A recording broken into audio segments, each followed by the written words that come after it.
Hola, ¿cómo están? Bueno, bienvenidos a este nuevo video de esta nueva sesión de historia donde, primero les recuerdo, suscríbanse al canal y denle like a la página de Facebook. Dicho esto, empezamos al tiro con el tema de hoy. Estamos viendo la Gran Guerra.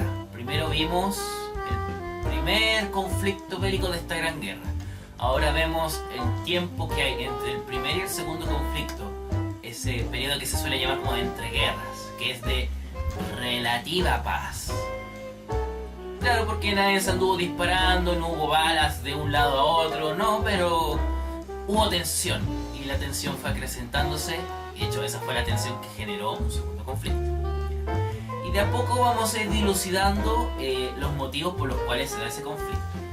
Primero hay que ver un poco cómo termina el primer conflicto de esta Gran Guerra, porque en el video anterior hablamos de ella, pero no dijimos cómo terminaba. Ya, bueno. Resulta que Alemania, después de que sus aliados, Bulgaria, el Imperio Austrohúngaro y el Imperio Turco Otomano, se retiraran de la guerra, se retiraron por fatiga, por desgaste, ya no podían seguir peleando. Alemania, bueno, después de que todos sus aliados se fueron, ¿qué pasó? Quedó solo. Quedó sola esa nación peleando contra los ingleses, contra los franceses. Los rusos no, porque los rusos ya se habían retirado. Ya vamos a hablar de eso. Tiene que ver con la Revolución Rusa y en el próximo video vamos a hablar de ese tema. ¿Ya? Y bueno, los alemanes pudieron hacer capitular a los rusos. Ese fue el único saborcito dulce que tuvo este conflicto armado para ellos. El resto fue pura derrota y una amargura total que ni siquiera eso le hizo siquiera hacerse sentir un poquito mejor, ni siquiera. Y bueno, ¿qué pasó? Pasó lo obvio. Alemania fue derrotada porque aparte de todos estos países estaba Estados Unidos, Japón, que se me olvidó mencionarlo. Y ya. Todos esos países le achacaron todas las culpas de este conflicto a Alemania. Le echaron la culpa de todos los males, le hicieron la única responsable, la única que tiene que pagar. ¿Cómo se vio reflejado eso? Pues en el Tratado de Versalles del año 1919, que fue como el armisticio de este conflicto, de este primer conflicto de la Gran Guerra, ¿ya? Donde este tratado famoso por sus 14 puntos dejaban claro cómo iban a pisotear a Alemania. Como dato curioso les cuento que este tratado se hizo justo 5 años, o mejor dicho, en el 5º aniversario del asesinato de Francisco Fernando, heredero al trono austrohúngaro, el cual fue el hito detonante de la Gran Guerra, del primer conflicto de la Gran Guerra. Y acuérdense del grupo escocés llamado Franz Ferdinand en honor a él. Shushuru, shushurururururu. Dentro del Tratado de Versalles se encuentra primero las cláusulas territoriales. Las cláusulas territoriales tienen que ver con territorios. ¡Oh! ¡Qué difícil de saber! Ya. Bueno, las cláusulas territoriales hicieron que pasáramos de tener un mapa como este a un mapa como este. Ya. A ver, para ir desmenuzando esto. Alemania cede terrenos que posee. Por ejemplo, Alsacia y Lorena pasaron a manos francesas nuevamente, después de casi 50 años que se las habían arrebatado en la guerra franco-prusiana de 1870 a 1871. Sonder Jutlandia es devuelta a Dinamarca. Posen y Prusia Occidental pasan a ser parte de Polonia. Eupen y Malmedy pasan a manos de Bélgica. Y la ciudad de Sarri y Danzig pasaron al control de la Sociedad de las Naciones. La Sociedad de las Naciones fue una institución internacional creada para arbitrar conflictos entre naciones, tratando de evitar una nueva guerra como la que acabamos de presenciar, ¿ya? Siendo el antecedente clave para que después existiese la actual ONU. Si se fijan, o sea, nuevamente ponemos el mapa.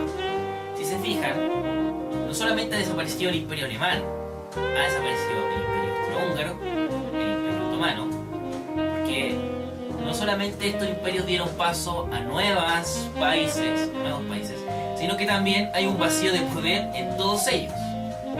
En Alemania pasamos de este imperio a la República Weimar. En Turquía se impulsa una república por Atatürk. En Austria-Hungría también pasa lo mismo y queda desmenuzada en nuevos reinos y países y así. Así fue como hay más países después de este gran conflicto. Después tenemos las cláusulas militares. Alemania debe aceptar que su ejército debe ser reducido a 100.000 tropas, 4.000 oficiales, no tener navíos, ni aviones, ni submarinos de combate o militares, los cuales fueron quitados, arrebatados. Tiene que haber eliminación del servicio militar obligatorio, lo que todas las naciones empezaron a hacer antes de la guerra, se empezaron a armar con tecnología y también con ejércitos permanentes. Ya, esto tenía que acabar en Alemania. Y la desmilitarización de la ciudad de Renania. Eso entre otras cosas. Yo puse las que encontré que más resaltaban, para que se vayan dando cuenta. Le quitaron toda la fuerza militar que tenía Alemania. Igual no sé qué tanto era después de la guerra, porque después de haber peleado una guerra tan sangrienta, donde se perdieron muchos hombres, cuántos aviones, cuántos tanques, porque tanques había, submarinos, barcos, qué sé yo, embarcaciones y otro tipo de cosas, es raro. Bueno, y para que está de más decir que a Oxford también les quitaron hasta la ametralladora y otras armas automáticas que tenía, que están empezando a proliferar en esa época. Después, finalmente, tenemos las llamadas cláusulas económicas. Claro, hay muchos tipos más de cláusulas, pero yo estoy diciendo estas tres que son las más importantes, a mi parecer. Si alguien quiere aportar algo más, bienvenido sea. Las cláusulas económicas, miren, esto pongan atención porque se van a caer detrás cuando se las diga. Alemania debe pagar indemnizaciones y reparaciones de guerra a los franceses. Esto por todos los daños y perjuicios provocados en la guerra. La cantidad no me la sé, aparte porque la cantidad de esa época es distinta a la cantidad actual, pero era muchísimo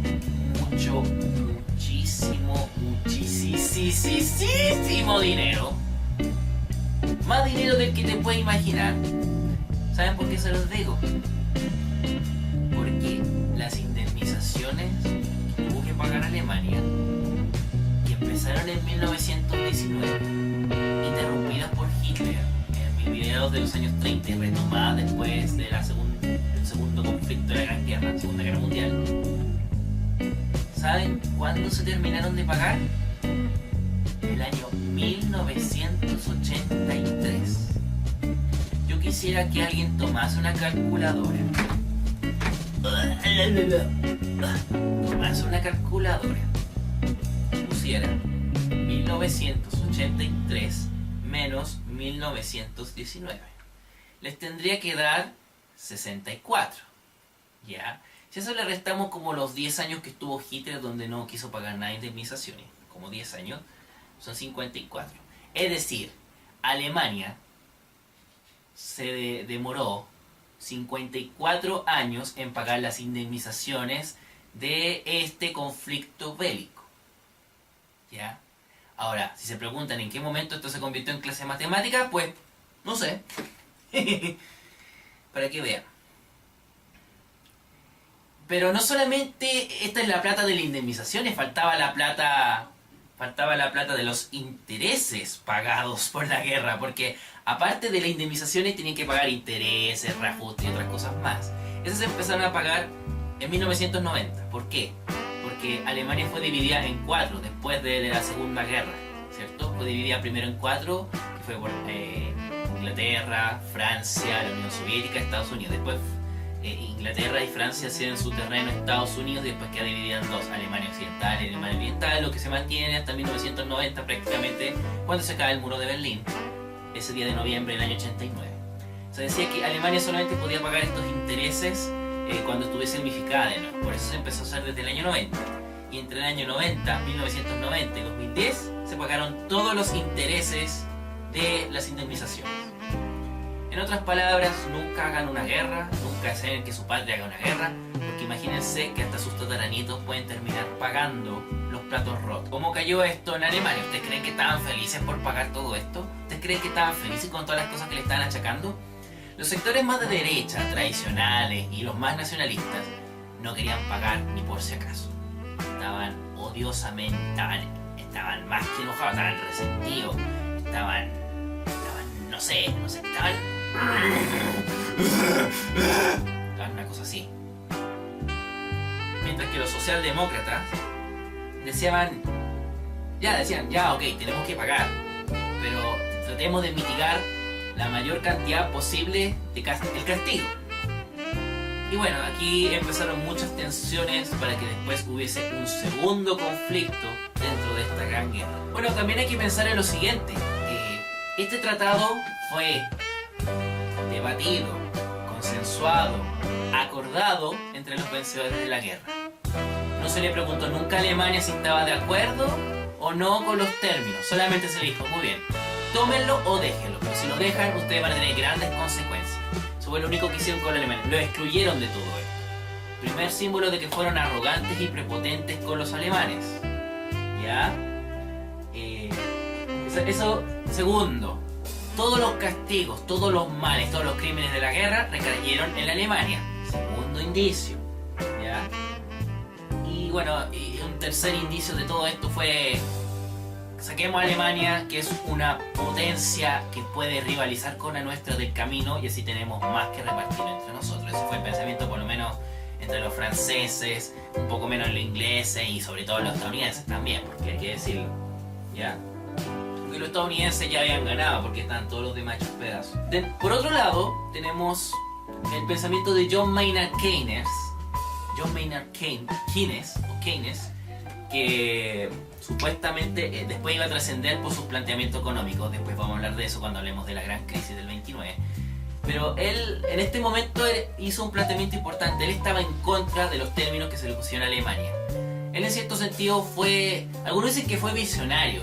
Yo diría que él fue lúcido, que él fue consciente de las repercusiones que iba a tener el tratado. Los líderes europeos y el estadounidense, el presidente Woodrow Wilson, no estaban ni ahí, decían no, que paguen, estaban todos resentidos, prepotentes, arrogantes, soberbios con Alemania.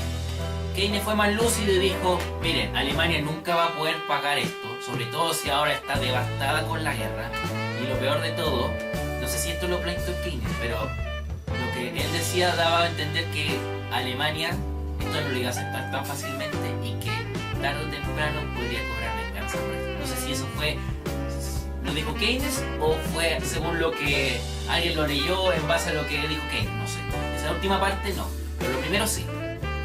Estados Unidos, después de este primer conflicto de la Gran Guerra, se convierte en la potencia mundial más poderosa de todas, ya que Inglaterra, Francia, Alemania estaban completamente devastadas después de ella, ¿ya? Estados Unidos estaba completamente intacta, no había perdido ningún territorio, ningún edificio. Las bajas que tuvieron fueron solamente militares que fueron traídos hasta allá, que fueron mínimas, ¿ah?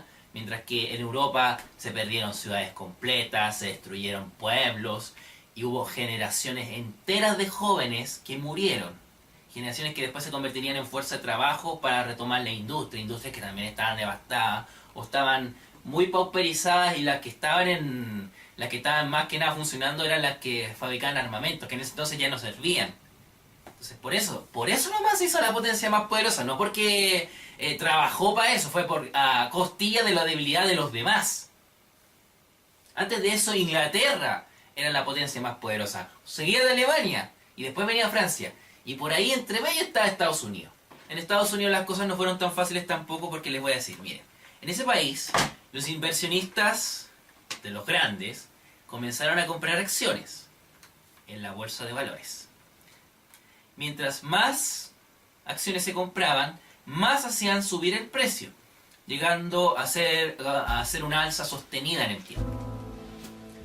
Muchas personas que vieron que el precio de las acciones subían paulatinamente con el tiempo, invirtieron en ellas. Incluso algunos colocaron los ahorros de toda su vida.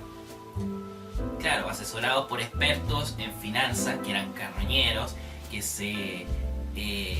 carroñeros porque mucho engaño, mucha mentira y mucha especulación. Bueno, estas personas se animaron y pusieron el dinero en la bolsa. El problema vino cuando la gente empezó a pedir créditos a la banca para invertir en la bolsa. En un momento esto se quiso evitar, después se dejó. Ya. La cosa es que un día los grandes inversionistas, los primeros que habían invertido, no estaban conformes con las ganancias que habían logrado. Eran ganancias, pero no eran lo suficiente o lo que habían esperado. Entonces empezaron a vender las acciones que tenían. Y pasó el efecto inverso. Si al comprar muchas acciones el precio va subiendo paulatinamente, si vas vendiendo acciones, las acciones bajan lenta, empiezan a bajar. Comprar sube el precio, vender baja el precio. Estos empezaron a vender y al vender empezó a bajar el precio. Y como empezó a bajar el precio de repente de un día para otro, tan radicalmente, toda la gente se asustó y empezó a vender sus acciones, todas. Hasta que llegamos a ese famoso episodio del martes negro, que es el punto auge de esa pérdida. ¿Ah? Mucha gente perdió lo que había ganado, incluso la inversión inicial. Y como algunos habían invertido todo lo que tenían en acciones, prácticamente se quedaron en la calle porque todo lo habían perdido ahí. Es como jugar al póker, invertir todas tus fichas en una sola partida y perderlas así. Es una cosa así, para que me entiendan. Ya. Bueno, y las repercusiones, bueno, la gente perdió dinero, los que debieron crédito a los bancos retiraron los que tenían ahorros retiraron la plata porque pensaron que el banco se las iba a quitar. Los bancos, al no tener dinero para pagar los créditos, porque de alguna parte sale ese dinero de los créditos, se fueron a la quiebra. ¿Ah? Porque nadie les devolvía el dinero que prestaban, ¿cachai? Se hizo un efecto raro. En el caso de la empresa, primero que todo perdieron su patrimonio, o sea, todo lo que tenían para producir. Se suma el hecho que las bodegas empezaron a llenarse de productos que no se podían vender, ¿ah? Por falta de mercados extranjeros. En Europa no iban a poder exportar nada porque ¿qué iban a comprar? Pues estaban todos devastados y nadie tenía dinero para hacer nada, ¿ya? No habían capitales ni inversiones, eso recién estaba como tratando de levantarse y costó mucho, de hecho. Tuvieron por lo menos más de 10 años, 15, tratando de levantarse, por lo menos. Y más encima vino esta crisis después, entonces peor todavía, ¿ya? Entonces, claro, y la gente perdió poder adquisitivo, como industrias y empresas cerraron, la gente que trabajaba en ella perdió su trabajo, la gente tenía deudas y algunos perdieron la hipoteca, estaban pagando la hipoteca de su casa, perdieron la casa por no poder seguir pagando la hipoteca, llegando a vivir bajo el umbral de la pobreza, gente de clase media, que en ese entonces sí era clase media. Entonces, claro, a eso súmale que de forma progresiva se fue incorporando tecnología de máquinas cada vez más sofisticadas y más avanzadas que en cierto sentido hacían disminuir la mano de obra necesaria en las industrias y en empresas de forma gradual. Eso también fue un factor que influyó a la larga en esta gran crisis. Eso si quieren un efecto de largo plazo. ¿Ya? Pero no solamente se quedó en Estados Unidos, esto se empezó a contagiar a otros países. Por ejemplo, México y Brasil eran economías emergentes y pujantes. ¿Ah? Estaban así tratando de consolidarse como potencias mundiales y con esto se desplomaron. En Chile también pasó, en Europa resintió todo lo que ya se había tratado de frenar, de avanzar. ¿Ya? Esto fue... Y bueno, en Alemania también pasó lo mismo, que más encima azotaba por la indemnización y todo. En la economía alemana eso se refleja con la hiperinflación que sus productos sufrieron. O sea, llegar a pensar que un pedazo de pan llegó a costar 500.000 marcos alemanes y que el dinero para llevar eso no te alcanza ni siquiera en una maleta, esas maletas que ocupan los traficantes de droga. O sea, era a un pedazo de pan, ni siquiera era 1 kilo de cocaína, o sea, imagínate. Bueno, ¿y Rusia? ¿Qué pasa con Rusia? En ese momento era la Unión Soviética. Y de nuevo, cuando hablemos de la Revolución Rusa vamos a entender esto. Pero, ¿qué pasó con Rusia? Como Rusia estaba convertida en la Unión Soviética y tenían un modelo económico distinto al capitalismo y en cierto sentido estaba aislado del resto de la economía mundial, los miraban como Nelson de los Simpsons y le hacían así. ¡Ja, ja! Perdón. ¡Ja, ja! Ahí se me salió mejor.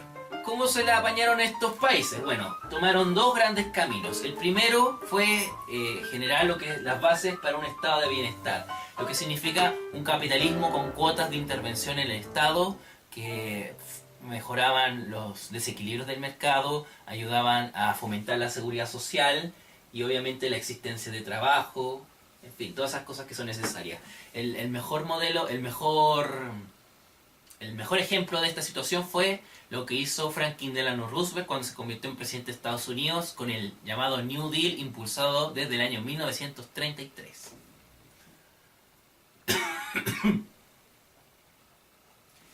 Bueno, y a pesar de que pueden haber existido retomados los planteamientos del socialismo de cátedra o del liberalismo manchesteriano, que también dieron bases para el estado de bienestar y sobre todo para resolver la cuestión social de los obreros de a finales del XIX en Europa, como alternativa a lo que planteaba, por ejemplo, el marxismo o el socialismo propiamente tal. En esta época destacan los planteamientos de John Maynard Keynes. Ahora sí Keynes es importante. Lo fue antes y lo sigue siendo ahora. ¿Por qué? Porque en el año 1936 salió publicado un libro que él escribió que se llamaba La teoría general del empleo, el interés y el dinero. En él, a grosso modo, porque obviamente no voy a hablar del libro entero, dice que la necesidad que el Estado intervenga en la acción del mercado a través de política monetaria, es decir, cuando dicen política monetaria se refiere a aquella más dinero circulando o menos dinero circulando, jugar con eso, y el manejo de los impuestos. ¿Qué se hace con los impuestos? Se suben los impuestos, se bajan los impuestos, jugar con esas cosas. Y el manejo del gasto público, es decir, ver si subimos o no los beneficios sociales, o los recortamos, o los elementos de la seguridad laboral. Abaratar el desempleo, aumentarlo, los seguros de invalidez subirlo, bajarlo y así. Ese tipo de cosas, ¿ya? Claro que Keynes planteaba estos elementos para esta situación puntual de que fue generada, esta depresión económica que fue generada por la crisis que se dio en este llamado crack del 29, que fue toda esta situación que les describí, de las acciones que bajaron los precios, todo eso. Eso fue el crack del 29 y todas las repercusiones que tuvo ello. No lo planteaba como algo que se podría hacer en un momento de bonanza económica o para otra situación, se planteó para algo bien puntual.